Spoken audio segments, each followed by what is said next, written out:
Greg Cody, they just turned on the microphones. We are live. I heard. Are you ready to go? Yeah, of course.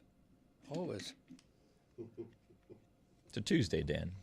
Okay, because you don't seem like you're quite ready to go. Born ready. You're fiddling with a little bit of a costume you're trying to put together now. He has told me that the Eclipse glasses that he is wearing, that all he sees is total darkness. Pitch black. So given that his general narcissism doesn't allow him to ever look at anybody else when they're talking, and he's just thinking about the times that he gets to say things, how's this going to go when he can't see when anyone else is trying to talk? I can't see anybody. You're still going with Eclipse, huh?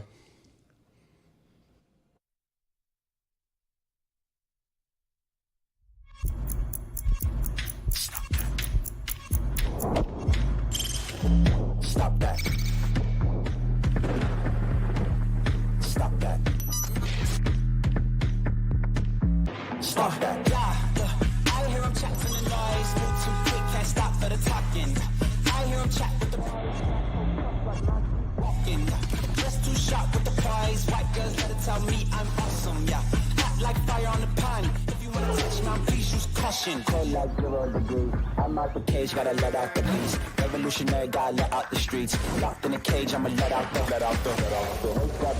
sheets. You can't go out, man, forget my peace. You take the west, I'll take on the east. I'ma put him in the cage, never let out the. I hear him chat to the noise. Move too quick, can't stop for the talking. I hear him chat with the prize. Not so tough, but man's keep walking, yeah.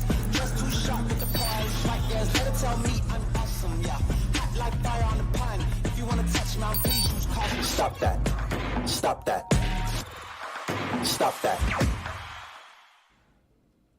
I don't think that I have ever felt quite this way after watching any kind of championship game, Stugotz, where the numbers mathematically, empirically make it so that this UCONN team is one of the best we've ever seen. In one-game sample sizes, they never play a close game. They win by an average margin of victory larger than anyone in the history of the tournament, 22.5 points a game. And what I am telling you and the audience stubbornly is I refuse to remember this as one of the best teams to ever play college basketball, even though they're insisting upon it. They absolutely deserve the credit, because I'll tell you why, Stugotz. I have been so contaminated by the need for my games to be entertaining and to have storylines, not even necessarily pros, because that's one thing, Stugotz. You know when you're watching a team that has 4 pros on it. The last team to go back-to-back, the University of Florida, you knew you were watching pros, that those guys, Horford and Joakim Noah, that you knew you were watching pros. They had 3 lottery picks on that team. So, yes, I understand what you're saying. Corey Brewer was on that team, too. And while you watched them, you knew it. And the whole thing is a little bit diluted, right? Because it's so many one-and-dones. But I think I'm doing something unfair. That's not the correct way to celebrate a championship. But because it's such a foregone conclusion, because we've been talking for 2 years about, yeah, we know Dan Hurley is great. Jessica described Dan Hurley's vibe as rancid. I mean, he's got weird vibes. Like, not a nice guy. Aggressive vibes. energy. He's crazy. I have told you that Adrian Wojnarowski wrote about his high school exploits in New Jersey. Dan Hurley has always been a crazy, motivating general of I am excellent at coaching, and I will go into a high school gym and make my team, through sheer force of rage, better than your team. Sounds like Jersey. I mean, don't stare down Edie. That was last night. I mean, I said it yesterday. Just his vibe is weird. He's staring down the player. It's like, dude, I get it. You're intense, but just back off a little. I think Chris is the one who tainted my opinion by saying he wanted Dan Hurley to get served some humble pie yesterday. And then I was watching the game with a little lens of like, where's Chris coming from? And immediately was like, yeah, kind of just weird energy from this guy. I don't think we're doing this correctly after a team wins a championship back-to-back for the first time in 17 years. I actually think that you are. It's a great take. It's a hot take because, Dan, this team is vastly different than last year's team. So you're right about that Florida team. Those guys came back. They did it again. They didn't go to the NBA. Eventually they did. This is an entirely different team. I don't feel good about myself for taking a championship and feeling that way about it. It feels disrespectful, but I can't control the way that I feel. And I felt like the championship in that sport for UConn was a foregone conclusion, and they made it a foregone conclusion, and yet I'm not extending them the respect. Never thought they were going to lose any of the games, were giant favorites in all the games, didn't play any close games, and I'm not extending them the respect that I should. You control that, I mean. I know, but I can't control the way that I feel. Right, well. Greg, what are you doing? I'm a little disconcerted because I'm wearing my solar eclipse glasses. And Eclipse, and when you're not looking at the sun, it's pitch black. So I'm like a blind man right now. But to Dan's point, they're not even a consensus pick going into next season to win again. Duke is in most polls I've seen. They're co-favorites, UConn and Duke. Okay. They're back-to-back champions, hard stop. Right. I think the South Carolina women are much better positioned to be a dynasty than UConn. But what about what happened last night? Because plenty of people are doing that to women's basketball today and yesterday. It was nice numbers. Hey, 19 million. But they're not going to do it again next year. Like, why are we doing that? I'm talking about what just happened. Why are you talking about next year? Okay. Listen, Purdue's a flawed team. Okay, it was a boring game. Edie's a great player. I don't know that anybody else on that team is a great player. They have no bench. Their entire bench scored 2 points last night. Everybody is overworked because they have no bench. They ran out of gas. UConn is exceptional. Yeah, UConn is exceptional, but I did not think Purdue was a really great finalist. But Dan touted the margin of victory. It's absurd to say this. Their closest game in the last 2 years was the Final Four game against Miami, and Miami got blown out in that game. That was a boat race. You're proud of that, aren't you? I mean, at this point, I want to hang a banner, but for whatever Jeremy reason, just cashed we the came under the closest. on minutes until Mike brought up the Miami I texted UConn Jess game. before the show, and I said, how soon is – I set the over-under at 4.5 minutes before Mike made UConn's win about Miami. I'm honestly not trying to put us over because we got creamed in that game, and that was a game that was watched by a few people. And for that to be the toughest test in the last 2 years says way more about UConn. But they got blue blood prestige. They've won many national titles in our lifetimes, or they've been in the conversation for most, if not all, of my life. And yet a team goes back-to-back in an era where it's especially hard to do that. I would like to push back some on the 1-1 because that's changing a little bit. You still got COVID guys hanging around. You got guys in their mid-20s playing in this. But the last 2 years of the tournament has been a total flat track for this Connecticut team, and I could not be more bored by it. The reason I'm saying the one-and-done thing is that's one of the reasons. When I think of overwhelming pro talent, I think of Kentucky, and I think of Kentucky being undone by one-and-done, that they can't go deeper in the tournament with teams that I'm more likely to look at and say that's one of the best teams that I have ever seen.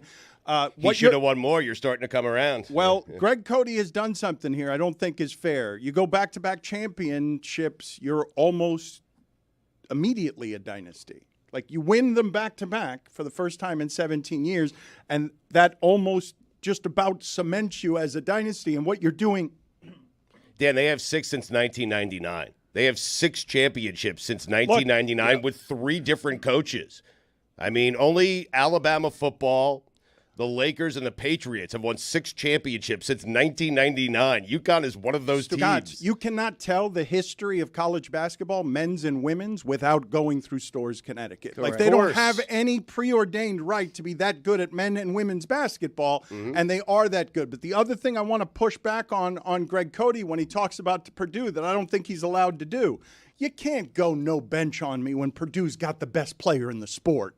When they've got the player of the year in the sport, you can tell me it's a flawed team, but they've got a guy who even in that game almost went for 40 because he's an unstoppable force. I know, but so did Iowa the day before. Boom. Both of these finals were very parallel.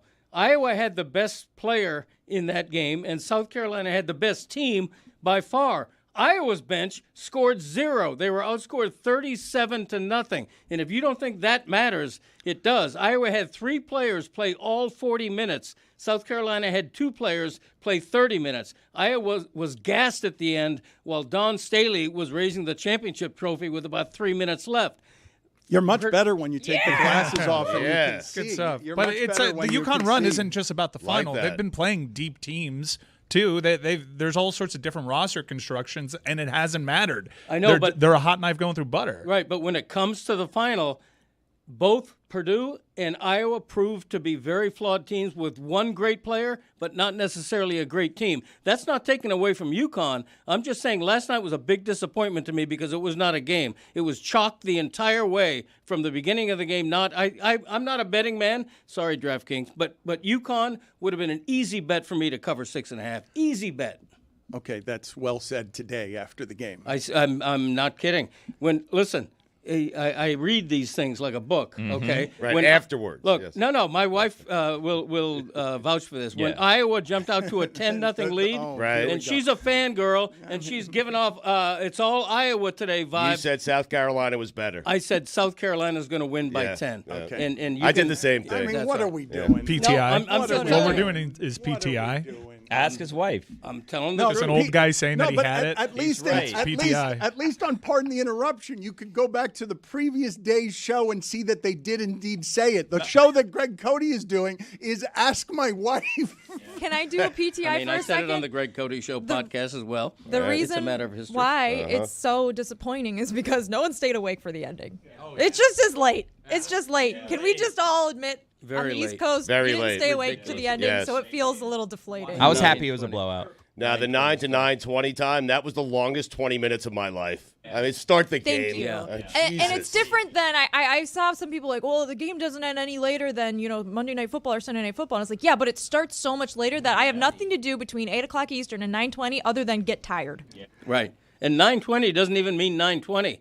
9:20 means 9:34 or something. They never start on time.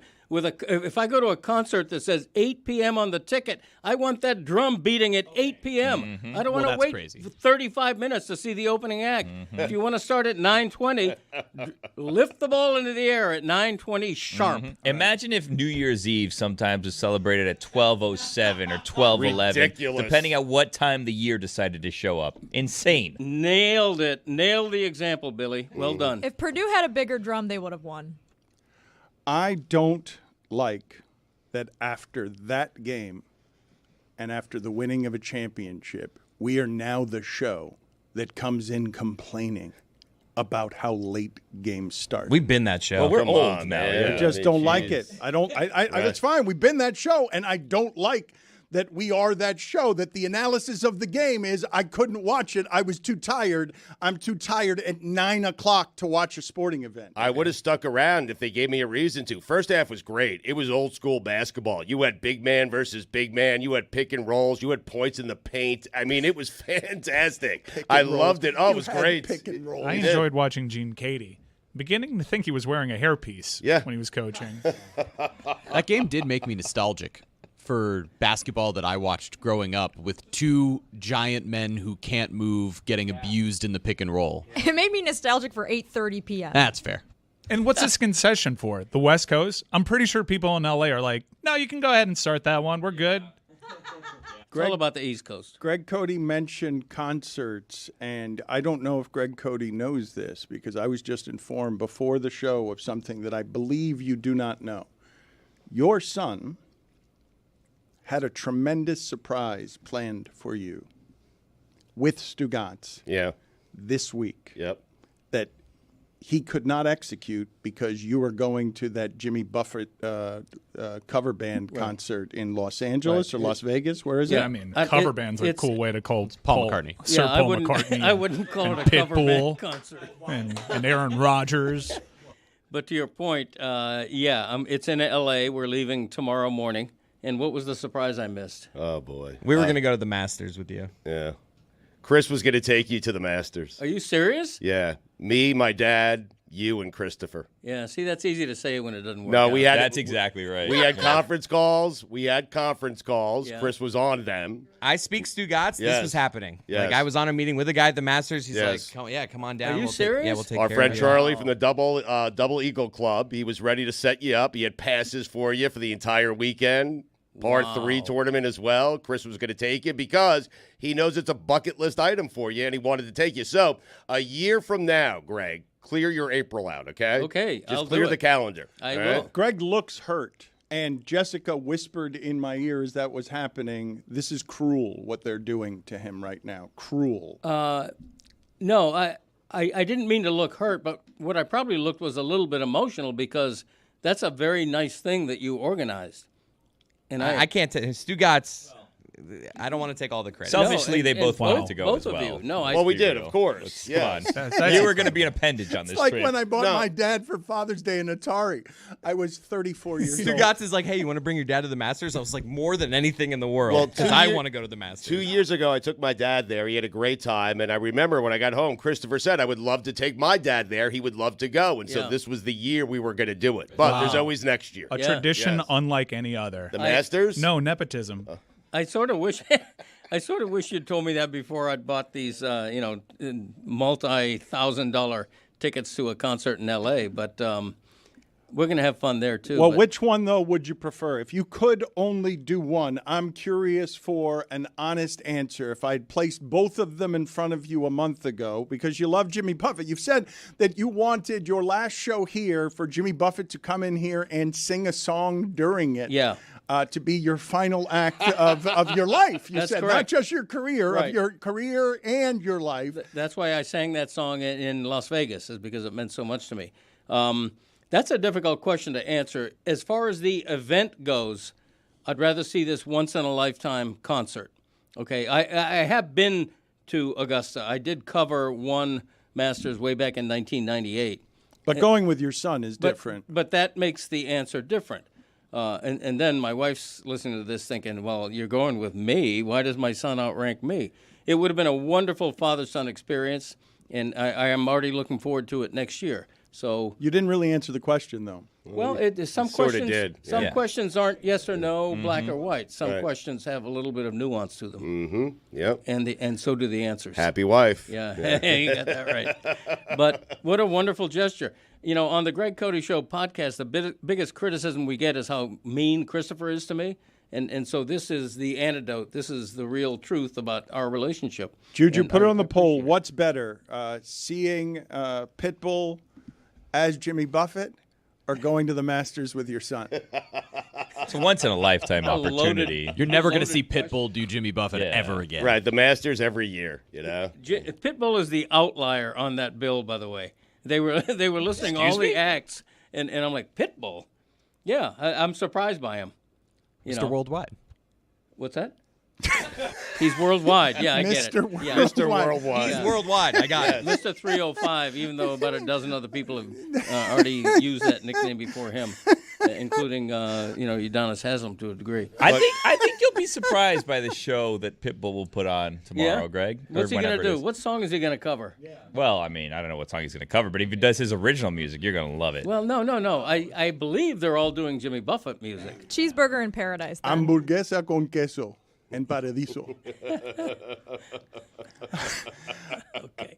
I want to talk for a second here because we've got like real division, genuine division all over when it comes to the Eclipse, because I'm watching yesterday the reaction of people, and I found myself, the people that were so enthusiastic about gathering and sharing on social media that they were wearing their glasses, I found myself losing enthusiasm for something I had enthusiasm for just because so many people were gathering around wanting to show you their enthusiasm for it. And I was told that we have video of anchors that are losing it emotionally talking about the Eclipse. Charles Barkley had a big night yesterday where he got a lot of attention for a lot of different things. There's a Barkley blimp now that I want to talk about. So great. And Barkley killed the Eclipse people, crushed them. Didn't like anything that was going on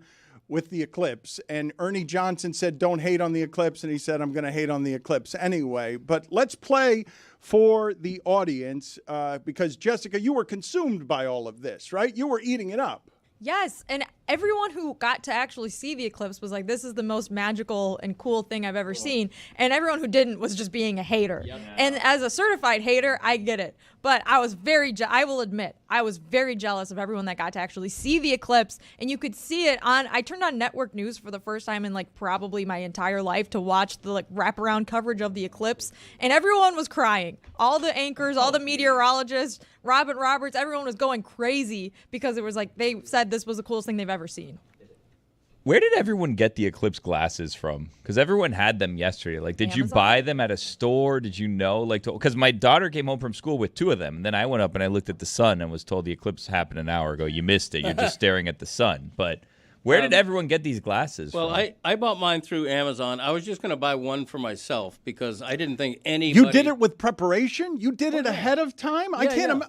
You are not a preparer this way. No, but for this I wasn't going to miss it. And so anyway, I wanted to buy one. But you couldn't even see it here. No, you could. You could see a 47% eclipse. We saw approximately half of a total eclipse here, and I had a great view of it. There was a little bit of cloud cover, but the clouds dissipated quickly, and at about 3:02 p.m., the best viewing time in South Florida, I had a beautiful view of the eclipse. And it was an emotional thing because when the moon is crossing the sun, it's like 3 or 4 times in a lifetime. It's not going to happen again until 2044. And, I'm not liking my odds to make the next one. Whoa. It's your last projected one. It's my last projected one, so I wasn't going to miss it. Well, I have a bit of pushback on that because it's the last one that like went over the U.S. and one won't go over the U.S. until 2044. Yeah, that's but, what I'm talking about. If you want to see an eclipse and you have the means, you can see another eclipse. That's fair. You could travel to see one if you'd want Yes, to. But he doesn't care. I'm being jingoistic. I'm not going to fly around the world and see an eclipse, but if I can go in my front yard and go like this, then I will.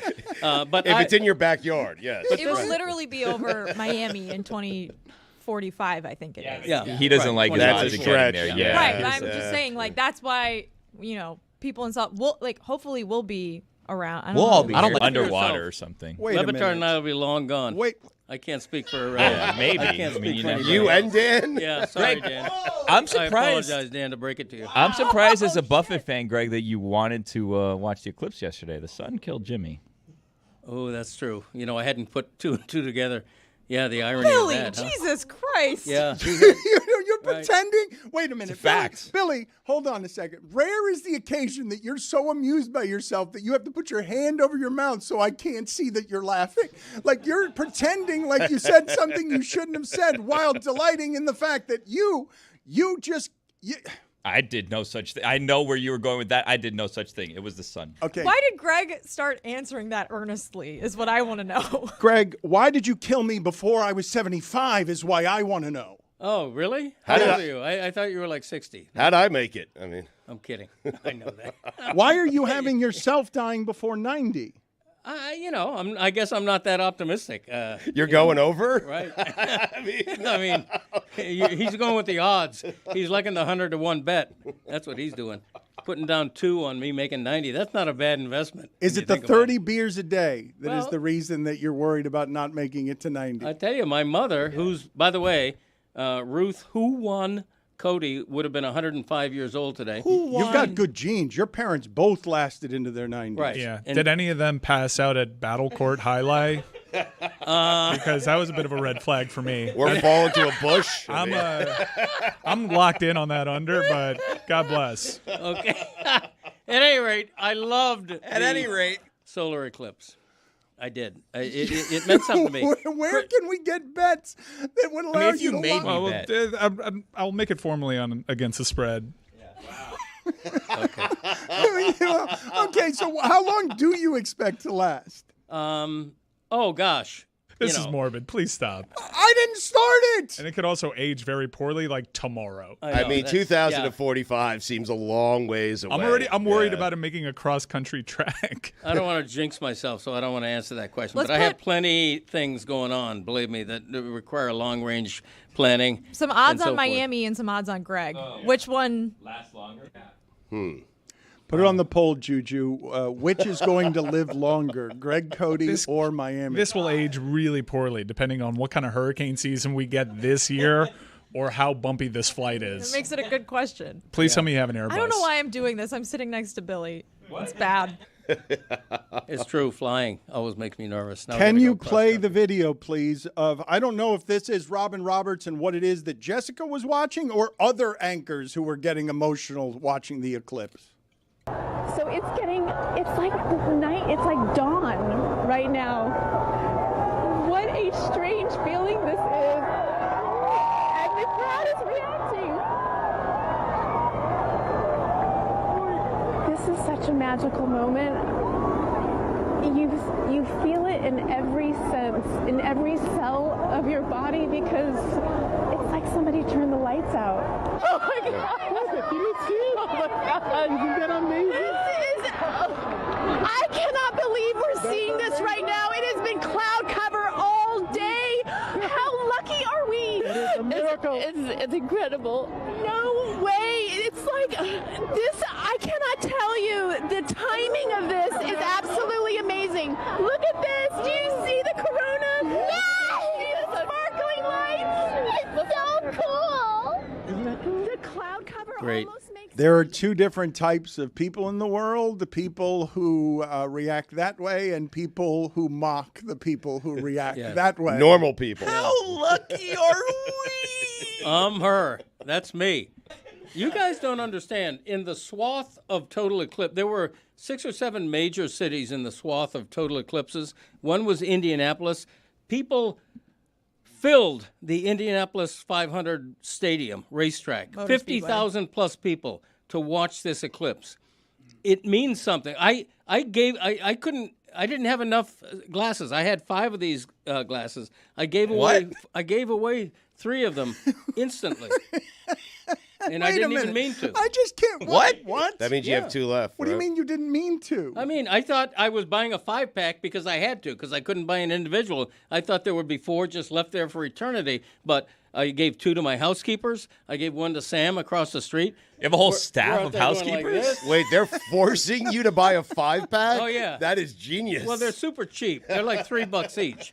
You know, I spent $15.95 to get a 5-pack. They're delivered on Sunday in a tiny little envelope that weighs about 2 ounces. It's a beautiful thing. Really. I mean, again, Christopher's naysaying, Christopher's yelling at me on my own podcast. How lucky are we? No, it's true. He's trying to. He called me on my own podcast. He called me full of shit, claiming that I'm faking interest in the solar eclipse. Well, and you do this. You love to just get excited about everything. Okay, Junior, I had to school you and explain to you. He was going to take you to Augusta. When I was 17 years old, Alan Sherry and I used to haunt the Bueller Planetarium. Okay, we'd put on our headphones, which were playing like Dark Side of the Moon or something, and they had this beautiful solar system show, and it was entrancing. They did that once a month at the Bueller, and I What loved, were you on? The memory fades. Yeah. But it was a wonderful This thing. is the new and unimproved Dan Le Batard Show with the Stugotz. Gamble on by DraftKings.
Juju, please put it on the poll. And I acknowledge on the front end that this isn't the correct way to do the celebration of a championship. But I was legitimately confused by my own reaction and the inability to control what I was doing that I felt like was unfair. So put on the poll, please, at Le Batard Show.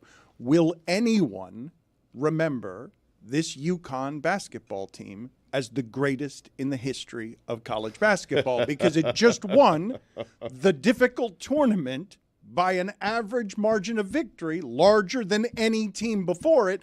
And if I was trying to measure those things, that's a way I would measure it. How much better were you than all of your surrounding competition in a random tournament? How did you eliminate the randomness by being a giant favorite in all the games? And then at the end of it, we're not going to regard you, even though you only lost 3 games, as one of the best teams ever. But 3 losses might be part of it, Stugotz, because you expect 0 losses or 1 loss when you're looking at greatest teams ever. It's not even just pro prospects. It's could anybody beat them? But in the tournament, nobody comes close to beating them. Alabama was close in the first half of the semifinal game, and then UConn pulled away and won by double digits. I don't think anyone's going to argue with you because there are totally different teams. I think what people are going to start to do is put UConn in that same conversation as the Blue Bloods, as Kentucky, North Carolina, Duke, teams like that. But they belong there anyway, They don't should be there, yes. But they belong there without. If they lose last night, they still belong there. They still have 5 since 1999. And who are the greatest players in the history of UConn? Like when I associate Ben Gordon with championship UConn. When I associate, like, who were their pros? Ray Allen, correct? Yeah, Ray Allen. Like when you think of Kemba Walker, Richard Hamilton, Rip, Ryan Elamine. Boatwright. not. Jake Voskuhl. I associate Jake Voskuhl, but not as a great pro. Jake Voskuhl is I not. mean, it's different. He had a pro career, I think, for like, 6-7 years. But Jake Voskuhl's in that conversation, just like Khalid Elamine. Hashim Thabit. Man, he was going to be so good. He was terrible. Shabazz is one of those players. They've Shabazz. Big East basketball. Stupid Some LeBron pick. couple of undersized guards that get hot at the right time for them. Can you guys play the juxtaposition, please, to the emotion of the anchors who are all over television, swooning like Greg Cody? I am legitimately surprised that Greg Cody, I don't know, Chris, how surprised are you by this? That your father meticulously planned, first of all, you went to Amazon just out of curiosity, and I don't mean to insult you, but I'm just surprised that you can order something from Amazon yourself. Is that something that you did yourself? That's a fairly recent phenomenon with me. I would say in the last 2 years, whether it's Christmas shopping or what have you, I mostly buy from Amazon now. I'm not proud to say it, but I ordered these things, and Amazon delivery is so quick.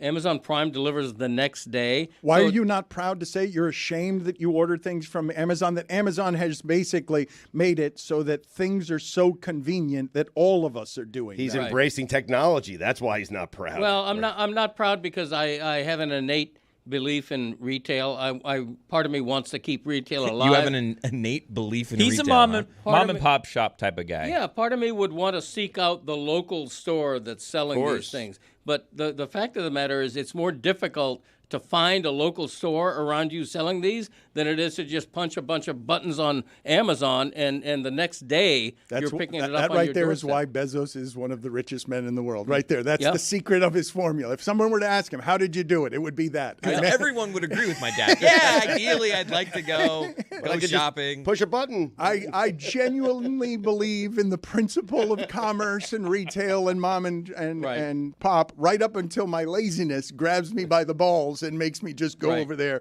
and order on Amazon. But there are certain things that I would still rather buy in a store. Shoes come to mind. I don't trust buying dress shoes through Amazon. Got to try them on, You right? got to try them on. And so that's an example of something. I'll go to my local Tom McAn store, try on a dozen pair of shoes, and then walk out with the cheapest I can find. So Amazon will not have my business. There can't be a Tom McAn store. There can't be a local Tom McAn yes, store. there is. Fine, Billy, can you look up for me if there's one Tom McAn store anywhere on Earth? I'm with Greg. I'm a brick and mortar girly. I still love shopping in person so I can feel the quality or try something on. Good for but you. I did want to say one of my favorite things watching the Eclipse coverage yesterday was the Eclipse went over Carbondale, Illinois, I believe, and they were showing people there on ABC News. And when they were in the path of totality, and when the moon was fully over the sun, it was pitch black, and everyone was freaking out and screaming and crying, whatever. And then the sun started coming back out through, and everyone started booing, and it was so funny because they were booing the sun. He works hard. Tom McAn stores became Foot Action by 1997. And are there any Foot Action stores left? That I will find now. But Foot Action. I'm still stunned, though. Chris, are you surprised that your father went through the preparation of buying on the internet 5 Eclipse glasses because he couldn't find a place that sold them individually? Correct. And planned this? And are you also surprised, anyone in the group, that Greg Cody has not one on a print journalist salary, but 2 housekeepers? Well, they're a husband and wife team. Legacy print journalism, though. Right. I'm not surprised because my dad, he loves to be in what everyone's talking about. Even if I don't actually believe that he's as interested as he says he is, he loves to buy the glasses. You posted a picture on social, I'm sure, with you wearing your glasses. Thank you. He says, "Oh, that's of Doesn't course." want to be left no, out. No, that's of course. Well, these are the people who were bothering me yesterday. These are the people who all of them gathering around. Look at me. I too have glasses. I tried to warn you, man. I mean, seriously, that thing is for losers. I'm with Barkley. All right. Well, let's play the sound of Barkley here doing the opposite of getting emotional about an eclipse. Well, y'all, some of them losers standing outside watching that today. They're not losers. Yes, they are. It doesn't happen often. We've all seen darkness before. Stop it. No, not in the daylight. Come on, man. Come on, Chuckster. Don't hate on the Eclipse. Come on, Yo, stop listen, it. I saw a loser standing watching your blimp. How about that? They were outside. Have you seen Chuck's blimp? So you're not a fan. You're not a fan of the Well, I'm not going to sit outside like an idiot and wait on the darkness. Did you not wait on your I could have waited. It's going to be dark when we go outside. Can I ask you a check? Did you ask your family to wait on your blimp outside? I was trying to get my grandson to watch. See, there it is. So what are you talking about? Hey, the Eclipse going to happen again. I ain't going to ever have another blimp. Boy, this was a very...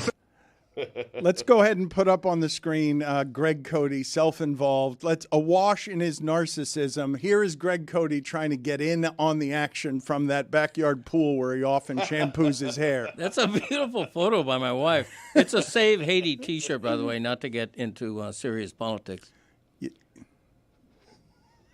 We're not going to get into it. I sort of want people to just look at telling the you what shirt. Thank you for T-shirt clarifying. was, I thought it was fairly understated. I guess the question I have is why does this person not follow Greg Cody or the Greg Cody Show? Because both follow options are available there. That's a great question, Billy. What does that mean? What was your staff What does that even doing mean? when you took that picture? My what? You made your wife take the picture instead of your staff of housekeepers. Oh, yeah, they weren't there at the Are time. you having trouble hearing today? No, well, I got my The headphones Eclipse, on. Dan. Yeah, it was an Eclipse yesterday. They only come on Eclipse, Thursday. Right. Can't hear the headphones. I like the visual of Greg living at Downton Abbey, like a downstairs. Yeah, Downton Abbey. That was the guest house you just saw in that photo.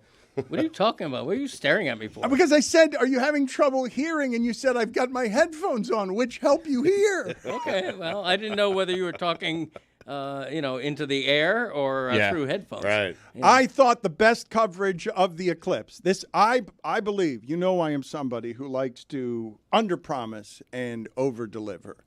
I believe that we're about to show you the single best coverage anywhere in the world yesterday of the Eclipse. Of course, this comes courtesy of Mark Schlereth.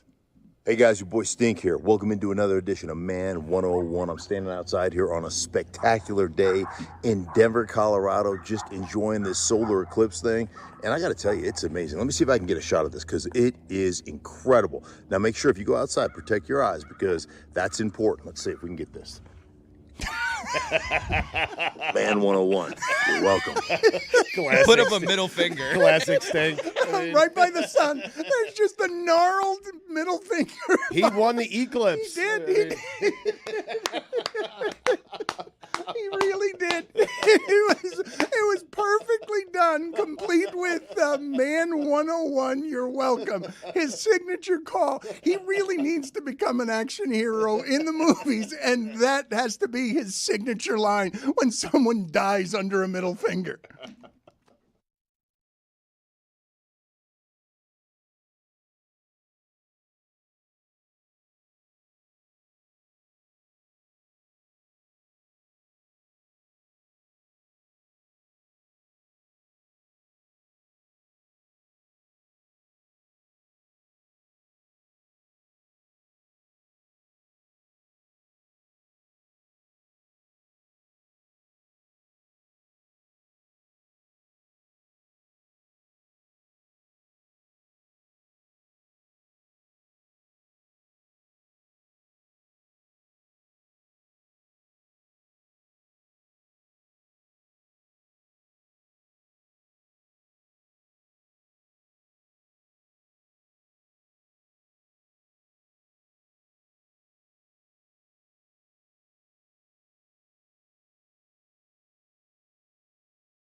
Something that we did not talk about yesterday, and I wanted to talk with Jeremy and Mike about today, is that on Sunday, in what felt like as close as you can feel during this point in an NBA season that has had a lot of people sitting and load management and has rendered the regular season less interesting than it has ever been. The Miami Heat lose to the Pacers in a game the Miami Heat really needed to avoid the play-in game. Now the Pacers are ahead of them for the 6th seed. The Pacers win by a couple of points. And we are hoping in Miami for something that felt like last year, not just with the Heat, but with the Panthers, where the playoffs sweep in and our April and May promised June, and it being a scenario that nearly killed Greg Cody last year. The amount that he was working as a print journalist, he was getting very tired. By the end of that run, it was a lot, man. He was falling apart. Yes, that's fair. You were hurting. Yeah, it was a drain. It was draining, more emotionally than physically. Because I wasn't going on the road. I would cover the road games off TV, but a lot of home games, and both of them were making deep runs, unexpected runs, Cinderella quality to both, and it was spectacular, but draining. You're right. And now people are expecting Stugotz, and this part is interesting to me because I have heard Celtic fans all year until recently fear the Heat again, and it's just haunted from last year, and I just don't think that what happened last year is something that you can bet on happening as a probability. You can hope for it, but I don't think because you saw it last year, you can come to expect it as being probable to happen. It's really unlikely that the Miami Heat will be able to summon anything in the playoffs that resembles what last year resembled. But the top of the conference, Stugotz, outside of Boston, couldn't possibly look any more vulnerable. It's so strange to see that evidently, and this part, I'm wrong all the time, but man, do I regret my initial analysis of the Milwaukee Bucks getting Drew Holiday. Because evidently, he's somebody who matters a great deal. I'm always mocking. Defensive stopper. Yeah. I am. No. But he means the Bucks the first time around. No, I'm saying the very first time that when Drew Holiday was traded to the Milwaukee Bucks, I'm always making fun of you guys about the trade deadline because a lot of people get traded and you guys get all excited about the transactions, and rarely are they things that actually move the needle and shift a championship. But the difference between Boston this year and last year is neither Tatum nor Brown. That's not the difference. The difference in that team, the reason that team is overwhelming, the reason I don't believe that I would bet against the field. I don't think I would bet on the field to beat that team. I think, even though that's a value bet to say the Celtics will not win the championship, they've been so overwhelming this year. I think their point differential is double digits. That every time I look up, 11.6. They're winning by 17 points against whoever it is that they're playing. They've lost, first of all, if you beat them right now, in order to beat them in the playoffs, you have to beat them on their floor, and they've lost 3 times all year on their floor. 35-3. Porzingis is probably the bigger impact thing. And to be fair, Derek White's been great. I don't think he was a great acquisition from a couple of years ago. I think, there's a lot of deadline deals that impact teams. But I think that what Boston is afraid of isn't just last year. Even though they won the previous matchup in the playoffs, it was going to 7 with them before. It was inside the bubble, Bam blocking a shot early in that series and setting a tone. It was the ghost of LeBron James in an elimination game having that look to his eye while we're all scared with bubble guts. Miami's just gotten the better of that franchise since Miami came along. I'm done doubting Jimmy Butler.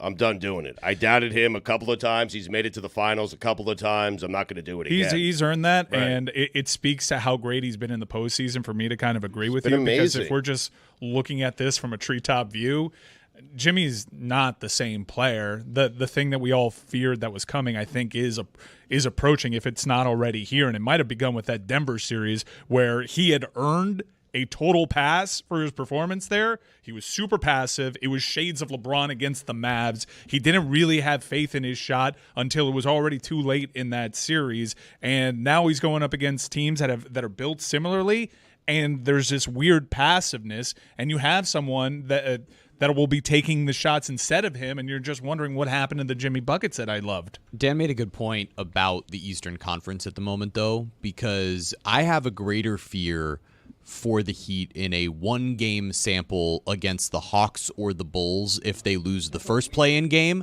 than I will in a 7-game series against anyone except for maybe Boston. And even then, if you told me one game against Trae Young, DeJounte Murray, and the Hawks, or 7 games against Boston, I might have the same sort of feeling, because when you have the best coach in the league and you have a guy who's proven it over and over again in the postseason, the one thing you could take away from that game against Indiana, despite the loss, is once again with the Heat coming out flat. They came out flat in 3 straight games. They got blown out of the building in the first 12 minutes against Philadelphia and had to claw their way back over and over with runs, had a lead late in that game and blew it with another stretch of poor performing offense. Came out flat against the Rockets on the second night of back-to-backs and somehow were able to claw their way back and win. Against Indiana, same thing. But that time, it was Jimmy Butler turning it on in the second half, getting to the line over and over and over and over again in that third quarter, slowing down a fast-paced Indiana team and showing you, hey, for at least a series, I can be the guy that puts the team on my back. And when you look at last year's run, that's actually all that happened. That wasn't a series. He did it for Wait one. a minute. No, he did it for one series. Wait. They needed it for a game against Indiana. They got it for a quarter. Now you're asking for it for a series. For the last 5 or 6 games, Jimmy Butler needs to get a ton of foul calls, needs to allow the Heat defense to set up and be an elite playoff defense. And when this is Jimmy time, he announced it's Jimmy time already. Josh Hart says no more side quests. April is about the main quest. He's putting up a lot of under 20-point games, and they needed him in that one. That was a playoff game. You don't want to be in the play-in game? Then you got to win the one against Indiana so you can have the tiebreakers. And then afterward, we're going to Jimmy's locker, and he's saying, well, we got to do it the hard way again. When do we ever do it the easy way? Well, you could have done it an easier way by winning that one, and I just don't think that you can continue to ask. And I understand, Stugotz, why it is that you're saying I'm done doubting Jimmy Butler. But at this age, with this many fouls on his body, landing on the floor this many times, at some point that's going to run out. And what it's going to look like is like this season. Of course, but it's also the same conversation we had last year, and I'm not saying that at 34 years old with another year running to the NBA Finals that his body's not in a different place than it was a year ago, but against Indiana, they started 0 of 8 from 3, while Indiana started 5 of 7 from 3, and that's why they got blown out in that first quarter, and they had to claw their way back. It's a similar conversation to what we had last year, which is when this team hits their threes, they're tremendous offensively and have an opportunity. They're the 4th best defensive team in the league. They've had one of the best defensive ratings since the turn of the calendar year, specifically since February. And look, is it entirely possible that they lose 2 play-in games and they're out, or that they lose a first-round series and they're out? And I'm having to eat crow saying, you know what? Yeah, Jimmy looks a step slower, and this team wasn't built properly, etc. Sure. But on the same token, you look at that Eastern Conference, and in a 7-game series against any of those teams with all the different weapons that the Heat do have to shut them down, I'm not ready to give up quite yet. You won't be until they've lost. We know this about you. Yeah, but I don't think that's unearned. You will not. You will not. That's all of Heat Twitter. No, but that's not unearned. Like, when you look at this team and what they've been, they have the most playoff wins of any core of the last 4 years. That's not by mistake. I'm not saying it's unearned. I'm saying that the moment that they lose, you will have been wrong because you will never think that they will lose. I'm happy to be wrong about something when I'm looking at a team and seeing what their entire season has been, seeing what the acquisitions have been and the way that they've been effective. Tyler Hero's come back, had been really good offensively. You are not happy to be wrong. No, I'm fine. I will happily sit here and say, yeah, I was wrong about this team. But as I look at it exactly the same way as last year, there's a 4-game difference between the 3 seed and the 8 seed. Like, it's not crazy to think that not only Miami, Philadelphia could make a really deep run into the postseason. I genuinely want to be wrong about the Heat the way that I was spectacularly wrong about them last year. I think you're asking a lot, and you're putting a lot of faith in a team that just hasn't shown it this year. Even last year, there were moments where you think, like, oh, if this team can put it all together, Milwaukee certainly doesn't want to play them. I just think that look, the proof is in the pudding. Anytime they've gone up against a good team that is reasonably healthy, they lose. They lose. They have shown you there's about 6 teams in that Eastern Conference they're not better than. And I don't see them magically getting better than them, even though they've shown us in recent history that they can do something unprecedented. You're asking a lot for history to repeat itself. I don't agree with this part of it, okay? They've been unhealthy. They've used a lot of different lineups, and the difference between 3 and 7 and 8 is enough that I don't believe there are that many teams in the conference that are better than them as a playoff team with their coach making 7 games worth of adjustments against a single opponent. I don't believe there are 6 or 7 teams better than them in this conference, but there's one that clearly is. That Boston team is better than the Milwaukee team that they needed Giannis to get hurt in the middle of that series to beat last year. And they were going to beat the Bucks whether Giannis was healthy or not. They were already up 2-1. That's fine to say, Jeremy, but Giannis did indeed get hurt in the middle of that series. Well, he missed a game. Yeah, and Jimmy missed games against the Knicks. Like, I don't know. Okay, missing games against the Knicks did not affect the Bucks series. No, but I'm saying that Giannis missing games didn't affect it the same way that you're making it now. Revision. Being a homer, bro. Looking at the Heat right now, sitting at number 15, Bronny's probably still going to be there. 15. This is such a frustrating season for the Heat because 4th place is 16 games out. They are so close to having home court advantage in the first round, and instead they're in play-in purgatory because of losses like Sunday's game where they blow a big lead, a game they had to have. Crazy, frustrating team. If the Heat scored 8 more points in the last 2 games against Philadelphia and Indiana, 8 points, they're a game out of the 3rd seed, and we're having an entirely different conversation. If the Bucks don't fall apart in Game 5 when Giannis is healthy, you'd be shitting yourself with Milwaukee having to play the rest of that series against a healthy Giannis. I want the 8 seed. I want the Celtics right away. I do. Take them out early. Yeah, before they get on a roll. I want them right away. Who's I? Yeah. I mean, I don't know. You're a Knicks guy. Yeah. And if I lived in New York, I would have been able to see more of the Eclipse, by the way. Yes. Lots of ifs going around. Also, Mike, you said the proof is in the pudding. I thought Puddin was buried in the backyard, Greg. He is. God rest his soul. I believe he is. I don't remember where because it's been so long ago, and the shoebox by now has long disintegrated as well as its contents. But This is the new and unimproved Dan Le Batard Show with the Stugotz. Gamble on by DraftKings.